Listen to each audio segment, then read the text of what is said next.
시사 독자분들께 네, 저 태호 아빠 김장회입니다. 네, 저는 태호 엄마 이소연입니다. 지금 상임위에 계류 중인 태호 법안에 대해서 간략하게 설명해 주실 수 있으실까요? 태호 유찬이법이고요. 정확히는 이게 세리미법 제정 당시에 그때도 법안이 제대로 완벽하게 만들어지지가 않아서 사각지대에 놓여있던 곳이 있어요. 아이들이 실제로 이용하고 통학하는 데 쓰는 차량을 운행하는데도 불구하고 어린이 통학버스 지정 의무를 벗어났던 곳, 체육시설이라든지 영세한 학원, 자영업하고 서비스 등록업으로 등록하시고 차량 운행하는 곳들이 빠져 있었거든요. 그런 사각지대를 없애자고 하는 게 이 태호 유찬이법의 가장 골자입니다. 행안위 법안 소위를 11월 28일 날 했고요. 네, 그날 결국엔 통과가 안 됐습니다. 그래서 일부만 이렇게 논의가 됐는데 사실 태호 유찬이법이라고 해서 발의가 됐는데 그때 당시 이정미 의원님께서 제일 먼저 해주셨고 여야 할 것 없이 많은 분들이 또 발의해 주셨어요. 태호 유찬이 같은 사고를 막자고 어린이 통학버스 안전관리 강화하는 그런 법안들이거든요. 세리미법 개정이 잘 됐으면 이런 일은 없었을 거다 이렇게 말씀을 해주셨는데 여기에 대해서 조금 더 자세히 말씀해 주실 수 있으실까요? 그러니까 세리미법이 제정된 이유가 2013년도에 어린이 통학버스에서 하원에서 이제 내리고 가던 김세림 양이 그 어린이 통학버스에 치여서 사망한 사건이거든요. 그래서 그 아버님께서 이제 박근혜 대통령께 편지를 보내서 제정된 법이에요. 그때 당시에 최초 발의했던 분은 정우택 국회의원이시고 그래서 그때는 엄청 빠르게 또 신속하게 법안이 만들어졌어요. 근데 그때 당시에 서비스업으로 등록해놓고 아이를 교습하는 이런 것들 있잖아요. 이런 것들은 전혀 못 잡았어요. 왜냐하면 운전자 안전교육, 그다음에 체육 그 차량에 대한 도색, 그 안전보호장치 같은 거 의무화하는 것과 또 보호자 동승이 있거든요. 이 보호자 동승이 운영하는 쪽에서 비용 부담이 된다는 이 이유로 계속 이렇게 확대가 안 되고 있었던 거예요. 2013년도에 제정됐던 법인데도 불구하고 아직까지도 그 부분이 해결이 안 돼서 여전히 계속 사각지대에 놓여 있는 거죠. 그때 만약에 어린이집, 유치원뿐 아니고 만 13세 미만 아이들이 다니는 교육기관들이 다 포함이 됐더라면 교통사고야 물론 날 수는 있지만 그 이후에도 통학버스 사고 많잖아요. 저희 태호 유찬이뿐만 아니라 많은 걸로 알고 있는데 하나는 막을 수 있지 않았을까. 조금 더 관리가 됐더라면 법적으로 제재를 가하고 그게 너무 안타깝죠. 저희는 제가 생각을 했었을 때도 이제 국회에서는 다른 건 모르겠지만 어떤 뭐 이익이나 이런 걸 대변하는 쪽에서 무조건 어린이 법안 같은 건 정말 제일 우선이라고 저는 생각을 하거든요.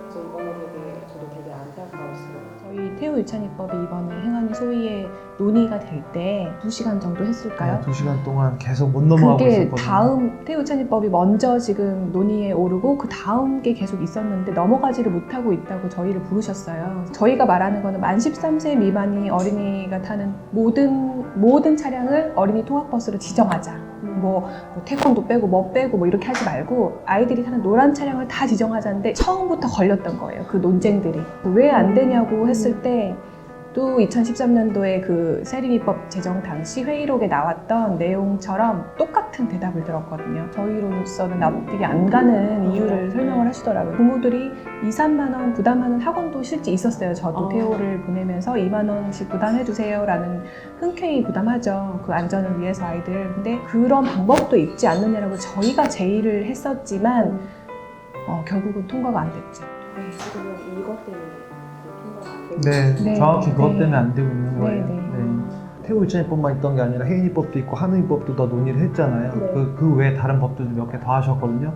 끝나고 나와서 이책 위원장이 하는 말이 태호가 당한 사고가 뭔지 아시냐고 물어봤거든요. 몰라요. 이 취지를 모르고 거기 가서 테이블에 올라가서 회의하시는 분들이 진짜 탁상 공론하고 계신 거예요. 저희는 그걸 직접 봤거든요. 직접 본 거죠, 이건. 너무 화가 나더라고요, 진짜. 사각지대를 없애달라는 게 제일 골자인데 그 사각지대를 없애자, 그리고 안전교육 강화하자, 어떤 이제 안전에 대한 시스템 강화하자, 그 세부 내용만 강화를 시켰더라고요. 그럼 이게 결론은 기존에 있는 어린이 통학 차량만 강화되고 안전망. 사각지대는 그대로 그대로 남는 놨다는 거거든요. 네. 근데 태호 유치원입법 일부 통과가 됐다라고 하시는 거예요. 네. 근데 저희는 받아들일 수가 없었죠. 태호 유치원입법이 아니죠. 저는 좀 이거를 많은 분들이 좀 아셔야 될 것 같은 게 차량에 필요한 꼭 도구도 있어요. 위에 네. 경광등, 그러니까 자동 발판, 그다음에 안에서 버튼 누르게 되면 이 정지할 때 쓰는 정지 안내판이 있거든요. 그게 다 돼 있어요. 근데 차량을 운전했던 사람이 23살에 만 23살에 이제 막 군대 졸업해서 아르바이트 하면서 코치했던 분이 운전했었고 동승자도 없었어요. 결국에는 이게 어린이 통학버스 지정이 됐다면 이 학원 운영하시는 분이나 차량 운영하시는 분이 시속 85km로 신호 위반을 해서 갔을까라는 생각을 해보니 어린이 통학버스 지정이 안 돼서 이런 거라는 거죠, 결국에는.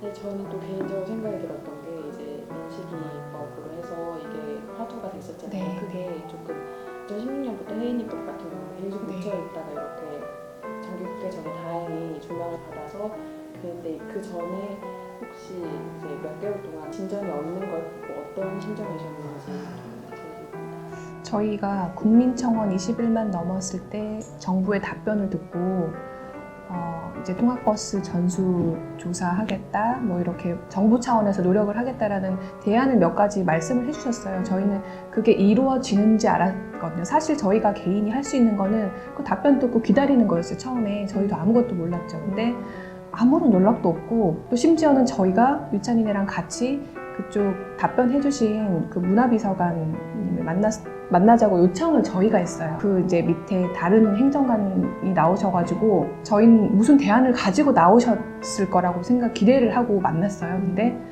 아무것도 없으세요. 그냥 나오셔서 위로해주는 거예요. 드릴 위로. 말씀이 없고 지금 뭐 진행 중이다라는 말만 하시지 어떤 구체적인 게 전혀 없더라고요. 그래서 저희가 이거 국민청원 해서 될 게 아니겠다. 저희가 개인이 정말 21만 받기는 한 달 내도록 거기 정말 목숨 걸고 매달렸어요. 안 되는 거더라고요. 그게 저희 생각과 달리 그냥 보여주기식 국민청원이었고 답변이었을 뿐이었어요. 많이 힘드셨을 것 같은데 그때 필리버스터 발표 났었을 때 기자회견을 하셨잖아요. 네네. 그때 심정을 그냥 짤막하게 좀 말씀해 주실 수 있으실까요? 그때는 언론이나 기사들 보고 다들 아셨겠지만 나경원 전 대표님께서 저희가 있는 곳에서 저희도 같이 기자회견을 보고 있었어요. 그래서 저희가 있는 걸 아신 상태에서 민식이법에 대한 조건을 하나 거셨잖아요. 분명히 저희는 필리버스터를 했기 때문에 기자회견을 부모들이 한 게 아니고 왜 우리 아이들이 거기에 정쟁에 껴야 되는지 그거를 직접 저희 앞에서 거론하셨을 때 이거는 아니다. 이건 아니다. 그래서 기자회견을 열게 된 거고 정말 그 기자회견을 갔던 거는 사과받고 싶었어요. 저희가 일상에서 어떠한 어려움이 있고 문제점이 있는지 직접 겪지 않는 부분들을 우리 부모들이 알려주러 갔는데 그러면 누가 일을 해야겠어요? 그들의 일이잖아요. 사실은 결론이 그날 그렇게 돼버리니까 이거는 내가 할 수 없는 큰 벽에 부딪힌 느낌이었어요. 정말. 그래서 크게 좌절했죠. 내가 왜 해야 되는지 이를 잃어버렸죠.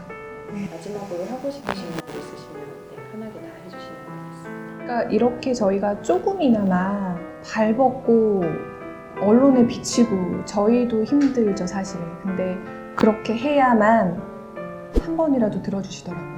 저희도 몰랐을 때 그냥 뒤에서 TV만 보고 뉴스만 보고 이렇게 있었을 때는 다 되는 건 줄 알았어요. 얘기 뭐 발의가 됐다? 법이 발의가 됐다 그러면 그런 법이 생긴 줄 알았지 뭐 이게 시작이라는 것도 몰랐고 정기국회가 오늘로 끝났지만 임시국회가 아직 남아있잖아요. 그때까지 태호 유치원입법에 대한 한음입법, 혜인입법까지 같이 다 해야 할 것 같아요. 정부 조사한다고 시간을 달라고 분명히 하셨어요. 저희는 기다렸다가 다시 소위부터 같이 지켜볼 거예요.